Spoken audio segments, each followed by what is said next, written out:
আগের দিন তো তোমাদেরকে চিলি চিকেনের মেকিং প্রসেসটা দেখিয়েইছিলাম, ওর সাথেই কম্বো করে বানিয়েছিলাম ফ্রাইড রাইস। তো একসাথে পুরো ভিডিওটা দেওয়া সম্ভব ছিল না, তাই আজকে ফ্রাইড রাইসের রেসিপিটা তোমাদেরকে দিচ্ছি।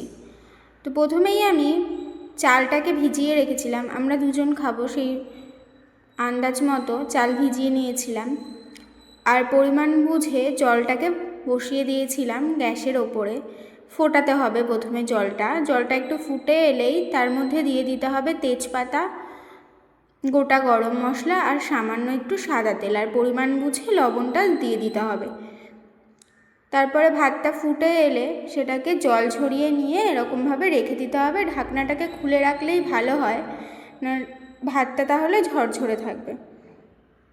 তারপরে আমি কড়াই গরম করে একটু সাদা তেল দিয়ে দিলাম।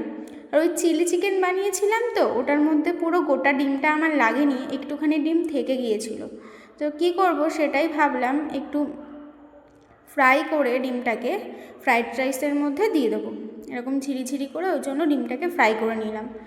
তারপরে এই সবজি কেটে রেখেছিলাম এখানে গাজর, বিনস আর ক্যাপসিকামগুলো না সবুজই এনেছিলাম, বাড়িতে রেখে রেখে এগুলো লাল হয়ে গিয়েছিল। তারপরে কড়াইতে দিয়ে দিলাম ঘিয়ের মধ্যেই আমি সমস্ত সবজিগুলোকে ভালো করে ভেজে নেব। এক এক করে সব সবজিই আমি একসাথেই ভেজে নিয়েছিলাম। একটু ঢাকা দিয়ে দিয়ে ভাজছিলাম যাতে সবজিগুলো গলে যায় ভালো করে। একটু এর মধ্যে চিনি, একটু নুনও আমি দিয়ে নেব, দিয়ে তারপরে ভালো করে ভাজবো সবজিটাকে। একদম সামান্য পরিমাণে নুন চিনি দিতে হবে, জাস্ট স্বাদটাকে ব্যালেন্স করার জন্য চিনি দিতে হবে। তারপরে সবজিগুলো ভালো করে ভাজা হয়ে গেলে ওর মধ্যে দিয়ে দিতে হবে কাজু কিশমিশ, যাতে ওটাও ভালো করে ভাজা হয়ে যায় সবজির সাথে একসাথে। তারপরে অল্প একটু রাইস দিয়ে দিলাম, সেটাকে নাড়িয়ে নিলাম। তারপরে দিয়ে দিলাম পুরো রাইসটা।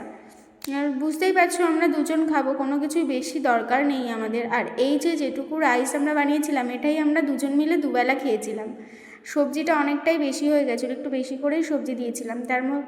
পরে এর মধ্যে দিয়ে দিয়েছিলাম নুন, সামান্য চিনি, একটুখানি ভাজা মশলা আর ঘি দিয়ে ভালো করে এরকমভাবে নেড়ে চেড়ে নিয়েছিলাম। তারপরে রেডি হয়ে গিয়েছিলো আমার ফ্রাইড রাইস। এর মধ্যে ডিমটাও অবশ্যই দিয়ে দিয়েছিলাম। এই দেখো ফ্রাইড রাইস আর চিলি চিকেনের কম্বোটা দেখতে কত সুন্দর লাগছে। তোমরা অবশ্যই একবার বাড়িতে এরকম করে বানিয়ে দেখো, আশা করি তোমাদেরও ভালো লাগবে।